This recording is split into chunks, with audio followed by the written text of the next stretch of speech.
வணக்கம். இலங்கையின் தலைப்புச் செய்திகளுக்காக நான் ஹரிணி. புதிய அரசாங்கத்தின் 29 பிரதி அமைச்சர்கள் இன்று ஜனாதிபதி அனுரகுமார முன்னிலையில் பதவி பிரமாணம் செய்து கொண்டனர். ஜனாதிபதி செயலகத்தில் இன்று இடம்பெற்ற நிகழ்வில் இவர்கள் பதவி பிரமாணம் செய்து கொண்டனர். நாடாளுமன்றத்தில் இறுதி பெரும்பான்மை ஜனாதிபதி அனுரவின் தேசிய மக்கள் சக்தி கட்சிக்கு கிடைத்துள்ளது. அதில் பெரும்பான்மையானவர்கள் நாடாளுமன்றத்திற்கு புதியவர்கள். இலங்கையின் புதிய நாடாளுமன்றத்தில் கொழும்பு மாவட்டத்தில் தமிழர் பிரதிநிதித்துவத்தை ஐக்கிய மக்கள் சக்தி உறுதிப்படுத்த வேண்டும் என இலங்கை தொழிலாளர் காங்கிரசின் தலைவர் செந்தில் தொண்டமான் வலியுறுத்தியுள்ளார். கொழும்பு ஊடகம் ஒன்றுக்கு கருத்து தெரிவித்த அவர், மலையக பெருந்தோட்ட மாவட்டங்கள் அனைத்திலும் தமிழ் பிரதிநிதிகள் தெரிவு செய்யப்பட்ட போதிலும் கொழும்பு மற்றும் கண்டி மாவட்டங்கள் தமிழ் பிரதிநிதிகளை தெரிவு செய்ய தவறியதாக சுட்டிக்காட்டினார். 2024 ஆண்டு வரவு செலவு திட்டத்தினூடாக அஸ்வசம நலன்புரி கொடுப்பனவு அதிகரிக்கப்படும் என ஜனாதிபதி அனுரகுமார உறுதியளித்துள்ளார். கூட்டுறவு வலையமைப்பை மீண்டும் பலப்படுத்துவதற்கு எதிர்பார்ப்பதாக ஜனாதிபதி தெரிவித்துள்ளார். ஜனாதிபதி 10வது நாடாளுமன்றத்தின் முதலாவது கூட்டத்தொடரில் தனது கன்னி அமர்விலேயே இதனை குறிப்பிட்டுள்ளார். இலங்கை மற்றும் சிங்கப்பூருடைய குறைந்த கட்டணத்துடன் கூடிய விமான சேவை இன்று முதல் ஆரம்பிக்கப்பட்டுள்ளது. அதன்படி ஜெட் ஸ்டார் ஏர்லைன்ஸின் முதல் பயணமாக ஜெட் ஸ்டார் ஏர்லைன்ஸின் விமானம் சிங்கப்பூரிலிருந்து இன்று காலை 10:15 மணிக்கு கட்டுநாயக்க விமான நிலையத்தை வந்தடைந்தது. இவ்வாறு வந்த விமானம் நீர் வணக்கத்துடன் உத்தியோகபூர்வமாக வரவேற்கப்பட்டது. இந்த முதல் விமானத்திற்கு ஏர்பஸ் A320 விமானம் பயன்படுத்தப்பட்டது மற்றும் 179 பயணிகள் மற்றும் 6 பணியாளர்கள் வந்துள்ளனர்.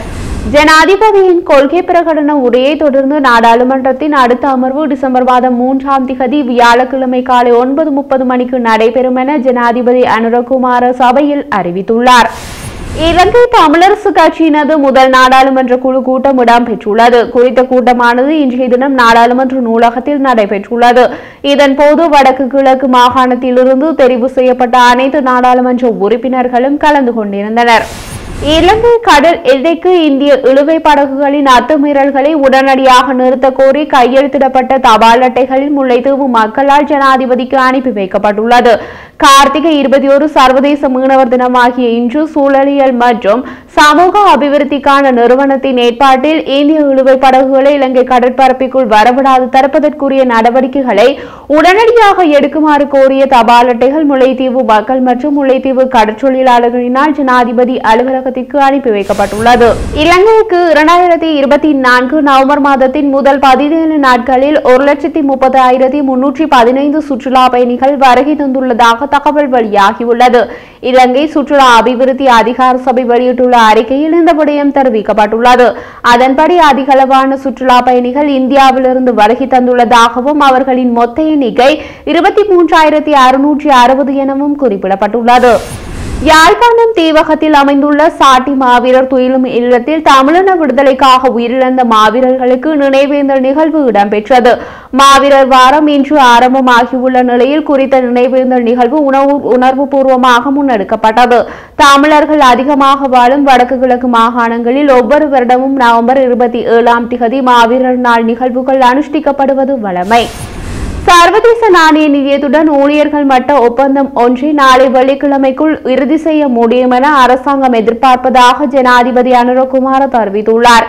இன்று ஆரம்பமான இலங்கையின் 10வது நாடாளுமன்றத்தின் ஆரம்ப அமர்வின் போது அரசாங்கத்தின் கொள்கை அறிக்கையை வழங்கும் போதே ஜனாதிபதி இதனை தெரிவித்தார். மன்னார் பொது வைத்தியசாலையில் தாய் சேய் உயிரிழந்தமை தொடர்பில் பகிரங்கமான விசாரணைகள் முன்னெடுக்கப்பட வேண்டும் என வன்னி மாவட்டத்திலிருந்து நாடாளுமன்றத்திற்கு தெரிவு செய்யப்பட்டுள்ள அகில இலங்கை மக்கள் காங்கிரசின் தலைவர் ரிஷாட் பத்தியூன் சுகாதார அமைச்சருக்கு கடிதம் ஒன்றை அனுப்பியுள்ளார். கடந்த செவ்வாய்க்கிழமை பிரசவத்திற்காக அனுமதிக்கப்பட்ட நிலையில் மரணமடைந்த இளம் தாய் சேய் மரணங்கள் தொடர்பில் சுட்டிக்காட்டிய இந்த கடிதத்தை அவர் அனுப்பியுள்ளார். இது தொடர்பாக கடிதத்தில் அவர் மேலும் தெரிவிக்கையில், குறித்த தாய் மூச்சு திணறல் உட்பட சில உபாதைகளுக்கு உள்ளானமை தொடர்பில் அவரது உறவினர்கள் அங்கு கடமையில் இருந்தவர்களுக்கு சுட்டிக்காட்டியும் அவற்றை புறந்தள்ளி சாதாரண மகப்பேற்று பிரிவில் அனுமதித்துள்ளனர்.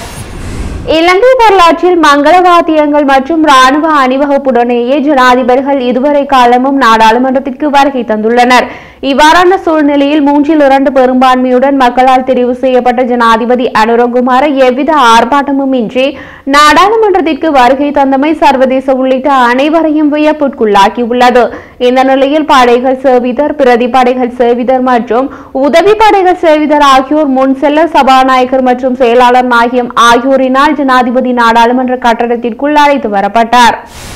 முன்னாள் அமைச்சர்களான ரமேஷ் பத்திரன, ரோஷான் ரணசிங்க, பிரசன்ன ரணதுங்க ஆகியோர் இன்று காலை குற்றப்புலனாய்வு திணைக்களத்திற்கு வருகை தந்துள்ளதாக தகவல் வெளியாகியுள்ளது. தரமற்ற நோய் எதிர்ப்பு மருந்துகளை கொள்வனவு செய்வது தொடர்பில் முன்னாள் சுகாதார அமைச்சர் கஹலிய ரம்புக்கலவினால் தாக்கல் செய்யப்பட்ட அமைச்சரவை பத்திரத்தின் அங்கீகாரம் தொடர்பில் வாக்குமூலம் பெற்றுக் கொள்வதற்காகவே இவர்கள் குற்றப்புலனாய்வு திணைக்களத்திற்கு அழைக்கப்பட்டுள்ளனர். முன்னாள் அமைச்சர் ஹரின் பெர்னாண்டோ நாளை குற்றப்புலனாய்வு பிரிவினரிடம் முன்னிலையாக உள்ளதாக தெரிவிக்கப்பட்டுள்ளது.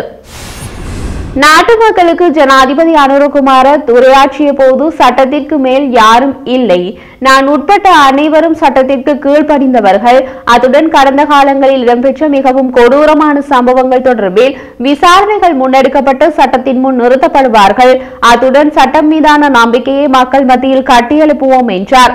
சட்டம் ஒழுங்கு மீது பொதுமக்களின் நம்பிக்கை தகர்ந்து விட்டது. எமது ஆட்சியில் யாரும் சட்டத்திற்கு அப்பாற்பட்டவர்கள் அல்ல, அனைவரும் சட்டத்தை கடைபிடிக்க வேண்டும், சட்டத்தின் மீது மக்களுக்கு ஏற்பட்டுள்ள நம்பிக்கையை மீட்டெடுக்க வேண்டும். கடந்த காலங்களில் சர்ச்சைக்குரிய குற்ற செயல்கள் தொடர்பில் மீள விசாரணை செய்து பாதிக்கப்பட்டவர்களுக்கு நீதி வழங்கப்பட வேண்டும், குற்றவாளிகளுக்கு தண்டனை வழங்கப்பட வேண்டும். நாம் எவ்வளவுதான் தேசிய செல்வத்தை உருவாக்கினாலும் அந்த செல்வம் ஒரு சிலரின் கைகளில் குவிந்தால் அது அரசை நிலைப்படுத்தாது. பொருளாதார பலன்கள் நியாயமான முறையில் மக்களுக்கு கிடைக்க வேண்டும் என்பதே எங்கள் கொள்கை என குறிப்பிட்டார். முன்னாள் அமைச்சர் டக்ளஸ் தேவானந்தாவுக்கு கொழும்பு மேலதிக நீதவான் பிடியாணை பிறப்பித்து உத்தரவிட்டுள்ளார். குறித்த பிடியாணை இன்றைய தினம் பிறப்பிக்கப்பட்டுள்ளது. வெள்ளவத்தையைச் சேர்ந்த சுப்பிரமணியன் மனோகரன் என்ற வர்த்தகர் 2 கோடி ரூபாய் பெறுமதியான காசோலைகளை வழங்கி மோசடி செய்ததாக டக்ளஸ் தேவானந்தா செய்த முறைப்பாட்டின் பிரகாரம் அவர் நீதிமன்றத்தில் முன்னிலையானதாக காரணத்தினால் இந்த பிடியாணை பிறப்பிக்கப்பட்டுள்ளது.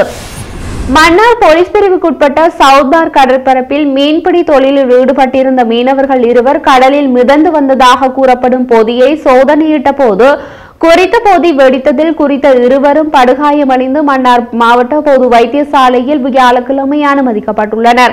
எனினும் மன்னார் பிரதேசத்தில் மீன்பிடியில் ஈடுபட்டு வருகின்ற மீனவர்கள் சிலர் தடை செய்யப்பட்ட டைமண்ட் வெடிப்பொருளை பயன்படுத்தி மீன்பிடித்து வருகின்ற நிலையில் குறித்த மீனவர்கள் 2 டைமண்ட் வெடிப்பொருளை பயன்படுத்தி மீன்பிடியில் ஈடுபட்ட போது குறித்த வெடிப்பு சம்பவம் இடம்பெற்றிருக்கலாம் என சந்தேகம் எழுந்துள்ளது.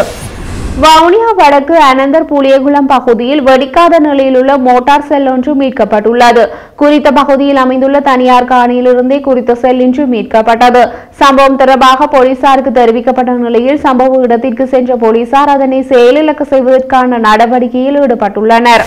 முன்னாள் அமைச்சர் கலாநிதி விஜயதாச ராஜபக்ஷ அரசியலில் இருந்து ஓய்வு பெறுவதாகவும் எதிர்வரும் தேர்தல்களில் போட்டியிடப் போவதில்லை எனவும் அறிவித்துள்ளார்.